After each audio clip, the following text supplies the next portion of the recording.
মানে লাইভ করে বলছে দুজন মোল্লাকে মেরেছি, যখন ২৬-এর বদলা ২৬০০ না নেবো আমাদের এই কার্যকলাপ বন্ধ হবে না, আমরা স্বীকার করছি আমরা মেরেছি। এদের বিরুদ্ধে কি শাস্তি নেওয়া হবে? এটাও তো এক প্রকার জঙ্গি। গোরক্ষণ নামে অন্য গাড়িতে মুসলিম ভেবে গুলি করলো, পরে জানা গেল ১৮ থেকে ১৯ বছর বয়স আরিয়ান মিশ্রা বলে একজন অল্প বয়সের ছেলে, তাকে হত্যা করে দিল। তার মা বাবা যখন একে অ্যারেস্ট করে জিজ্ঞাসা করলো কী ব্যাপার, তুমি কেন মারলে, তখন সে বলছে আমি মুসলিম মনে করেছি। তার এটাও তো এক প্রকার ধর্মীয় অ্যাঙ্গেলে জঙ্গিগিরি। যে ধর্মের সঙ্গে সে বিলং করুক, যে ধর্মই সে পালন করে চলুক, অন্যায় যে করবে তাকে শাস্তি পেতেই হবে। রাম রহিম গুরমিত সিং কোন সম্প্রদায়ের? সে তো তার ডেরার মধ্যে মানে অসংখ্য মহিলার সঙ্গে ধর্ষণ করেছে, রেপ করেছে এবং মানুষদের হত্যা করে তার ডেরার নিচেই পুঁতে রেখেছে। বাপ বেটা একটা পুলিশ অফিসার এবং একজন পুরোহিত, সে দিনের পর দিন তাকে ধর্ষণ করা হলো। একটা বাচ্চা অল্প বয়সের একটা মেয়েকে, আসিফা বলে বোন, তার সেখানে ধর্ম খোঁজা হবে? প্রিয়াঙ্কা রেড্ডি বলে আমার একটা বোন, বিগত বেশ কয়েক বছর আগে তাকে ধর্ষণ করে তাকে আগুন দিয়ে পুড়িয়ে মেরে ফেলা হয়েছে। ধর্ম খুঁজবো সেখানে আমি? দোকানের সামনে নাম লেখা থেকে শুরু করে বিভিন্ন অ্যাঙ্গেল থেকে একটা সাম্প্রদায়িক একটা টান ব্যাপার গোটা ভারত জুড়ে চলছে। এটা আমার ভারতের জন্য একটা অনুচিত। আমরা দেখতে পাচ্ছি কাশ্মীরে জঙ্গি হামলার পর গোটা দেশ জুড়ে একটা সাম্প্রদায়িক বিদ্বেষ ভাব তৈরি হচ্ছে এবং এটার জন্য মুসলিমদেরকে দায়ী করা হচ্ছে, কি বলবেন? সর্বপ্রথম কাশ্মীরে যে জিনিসটা হয়েছে প্রোগ্রামে, এটা খুবই নিন্দনীয়, এর বিরোধিতা করছি এবং যে জঙ্গিরা এই কার্যকলাপ চালিয়েছে তাদের অবিলম্বে তাদের করে চিহ্নিত করে ভারতবর্ষের প্রকাশ্য রাস্তায় তাদের করে ফাঁসি দেওয়া হোক, কঠোর শাস্তি দেওয়া হোক, তাতে করে আগামী দিন এরকম জঘন্য কিছু কাজ করতে যেন মানুষ ভয় খায়। আজকে দিনের পর দিন যেভাবেই কাজগুলো বেড়ে যাচ্ছে, মানুষের মধ্য থেকে ভয় উঠে যাচ্ছে, কারণ তাতে করে আইনত শাস্তি দেওয়া হচ্ছে না। আজকে বলেন পুলওয়ামায় যেই কেসটা হয়েছে, ৬ বছর হতে গেল, আমার ভারতবর্ষের ৪০ থেকে ৪২ জন সেনাকে আমরা হারালাম। আজকে বলেন তো এই ৪০ থেকে ৪২ জন সেনাকে কারা হত্যা করেছে? তাদের এখনও পর্যন্ত কোনো সন্ধান পাওয়া গেল না, তাদের করে এখনও পর্যন্ত অ্যারেস্ট করা গেল না।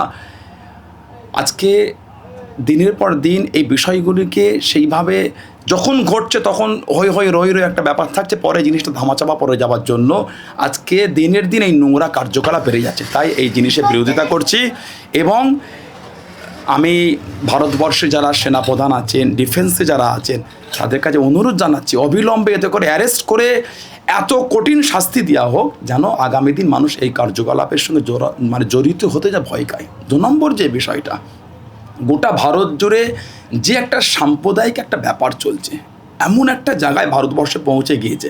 এটা শুধু এই কাশ্মীরের ইস্যুকে নিয়ে নয়, এটা আমরা বিগত কয়েক বছর ধরেই দেখছি।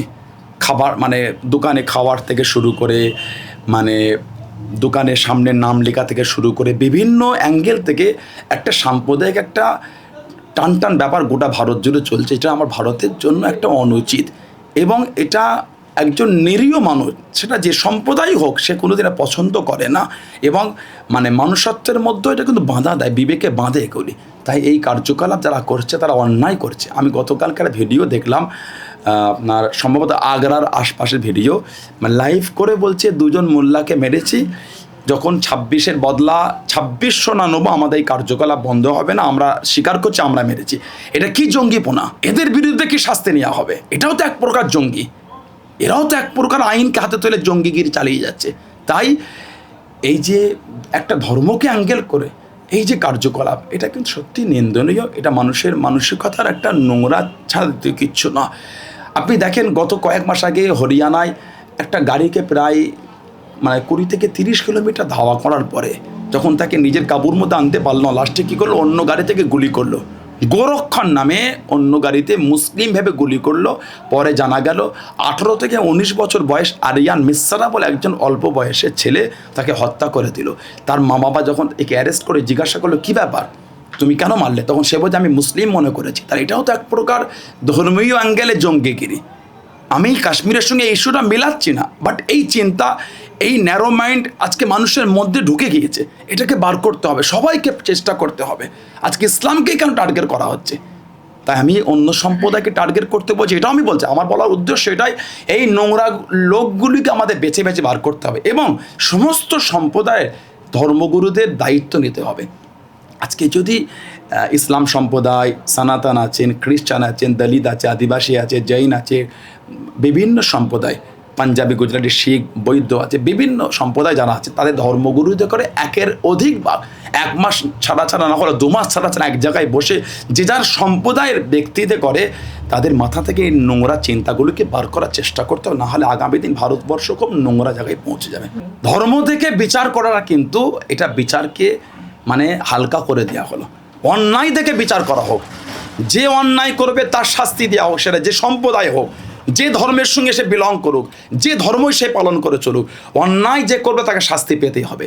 আইন, ভারতবর্ষের আইন এখনও জীবিত আছে, ভারতবর্ষে এখনও আইনকে প্রাধান্য দিয়েই দেশ চলছে, তাই এই আইনে তাকে শাস্তি দেবে এই চিন্তা রাখতে হবে। আজকে আপনি দেখেন ধর্ম খুঁজছে, তাহলে রাম রহিম গুরমিত সিং কোন সম্প্রদায়ের? সে তো তার ডেরার মধ্যে মানে অসংখ্য মহিলার সঙ্গে ধর্ষণ করেছে, রেপ করেছে এবং মানুষদের করে হত্যা করে তার ডেরার নিচেই পুঁতে রেখেছে। আজকে আশারাম বাবু সে কোন সম্প্রদায়ের বলেন আপনি আমাকে? আজকে আসিফা আমার বোন কাশ্মীরে, যাকে দিনের পর দিন বিশেষ করে সম্প্রদায় ধর্মীয় জায়গায় তাকে বন্দি করে রেখে বাপ বেটা একটা পুলিশ অফিসার এবং একজন পুরোহিত, সে দিনের পর দিন তাকে ধর্ষণ করা হলো, একটা বাচ্চা অল্প বয়সের একটা মেয়েকে, আসিফা বলে বোন, তাহলে সেখানে ধর্ম খোঁজা হবে? সেখানে আমি কি বলবো সে ওই সম্প্রদায়, তাকে শাস্তি দাও? এটা আমাদের উচিত না। সে অন্যায় করেছে, ধর্ষণ করেছে, খুন করেছে। আপনার প্রিয়াঙ্কা রেড্ডি বলে আমার একটা বোন বিগত বেশ কয়েক বছর আগে তাকে ধর্ষণ করে তাকে আগুন দিয়ে পুড়িয়ে মেরে ফেলা হয়েছে। ধর্ম খুঁজবো সেখানে আমি? আজকে আমরা এই ধর্মের খেলায় খেলতে ব্যস্ত বলে আজকে আমাদের এই পরিস্থিতি হচ্ছে।